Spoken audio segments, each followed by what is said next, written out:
So guys, good morning. Tingnan natin paano nila ikabit yung kilibar, no? Ito yung drilling machine namin, no? Yan, nag-umpisa na sila nagkabit. Yung drilling machine sarili naghila ng kilibar niya, no? Hanggang sa taas yan. Dahan-dahan sila naghila pataas. Yan, diretsuhan na yan.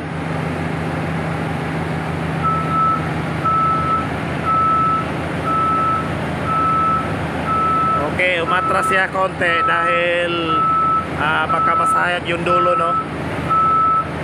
Yan, baka masayad dyan, oh, sa anong tawag yan? Rotary. Kaya nag-atras siya konti.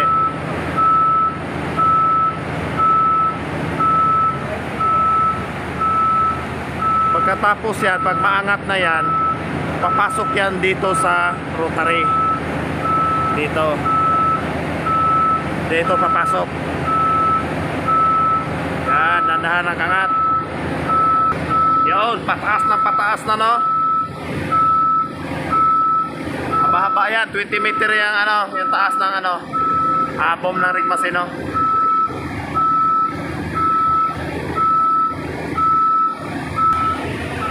So ngayon, abante naman siya konti para lumapit doon sa kilibar.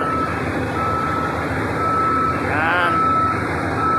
Yung tali naman niya yung nakaano sa kilibar ito. Yun din ang gamit ng pang mag-drilling sila up down, baba at pataas. Yun pa rin na cable na yun, no?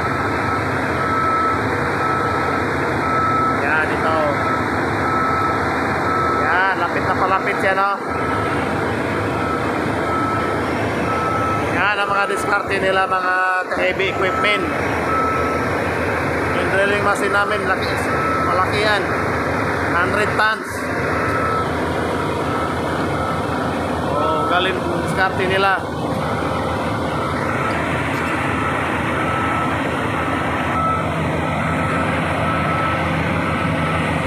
Hoy!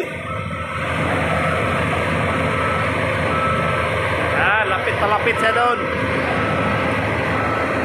Titiis na lang, maabot na sa taas, oh.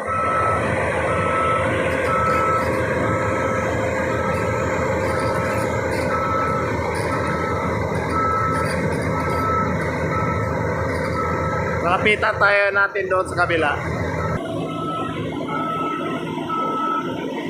Okay na lang, mga 3 metro na lang.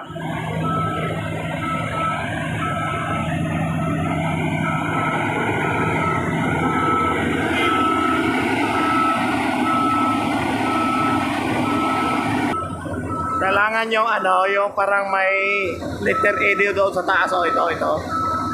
Magkabit yan dyan sa bomb. Yan na bomb dyan. Nakadikit yan, yun ang guide niya, no? Pataas, pababa, pataas, pababa. Tapos nakapasok sa dito sa rotary. Yan. Yun na yun ang iikot up and down magukay. Yan ang dala ng bucket. Ito yung bucket niya, oh. Ito. Tapos nag-iikot dyan, paghugot, may laman na lupa, palalim ng palalim. Ganon lang yung drilling machine, no? Yung ginagamit nila paghukay ng mga pundasyon ng skyway, mga tulay, ayun ang ginagamit nila ngayon. So ngayon, nagkadikit konti na lang. Siguro, pa yan, naka-abante pa yan, no? Dandahan talaga, no? Kasi sobrang bigat po yan. Hindi po ito pabilisan na trabaho, no? Yan, hinila na niya pataas para maglapit na yung kilibar. Kunting tiis na lang. Ganito yan yung mga mamalaking equipment. Basta maglipat sa ibang side.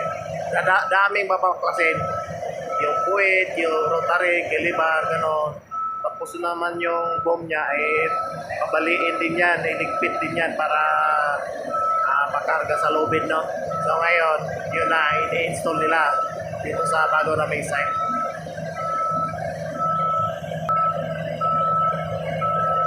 Yan. Hilain na yan pataas. dandahan niya hinila pataas. Delikado po yan. Tapusin mo na? Unahin mo na yung ano, yung mamaya na yung casing. Okay. Yan na isang P. Pero wala pong ano ngayon, wala pong butas. Ito, spotter ko. Wala na pa kaming gawa. Kung matapos sila dyan, bago tayo maghila na mga casing, dali namin sa dulo.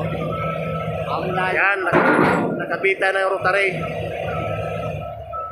wow. Rotary kilibar. sorry, mali. Kilibar dyan, ipasok ang kilibar sa rotary. Yan, ang tama, di ba? Yes. Okay. Ayun na, botahin. Oh. Tingnan nyo, ganun sila mag-install.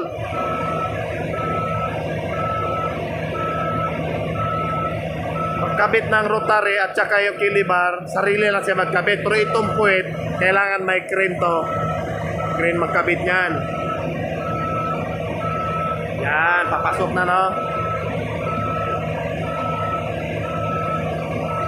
Mabigat yung kilibar na yan. Siguro mga 20 tons yan or 15 tons.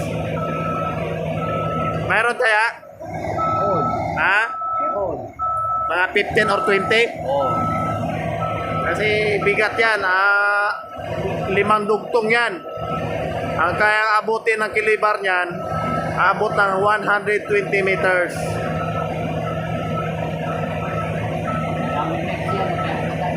May laman po. Doon na mga guys, yung guide niya, dandahan nila pinasok. May guide doon sa taas. Kailangan talaga mapasok yan sa bomb. Pagkapasok niyan, ibaba nila to yung rotary. Ito, yung rotary. Ayan, tulad yan, nakababa niya yung rotary. Tapos iangat niya yung rotary, ipasok niya doon sa kilibar. Ayun na yun.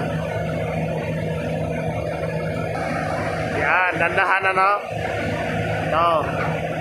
Dandahan niya pinaba, papasok sa rotary. Tapos nakapasok dyan, kailangan nakapasok din yung sa taas. Yan. Yung parang letter A sa taas. So ngayon, dandahan niya pinababa. So yan lang mga kabakit, no? Sa sunod nilang gagawin, titingnan naman natin pag may time tayo. So ngayon, nakapasok naman yung kilibar. Ang kulang dyan yung bucket na lang. Pero yung bucket, dali lang sila magkabit. Okay. Thank you for watching, no?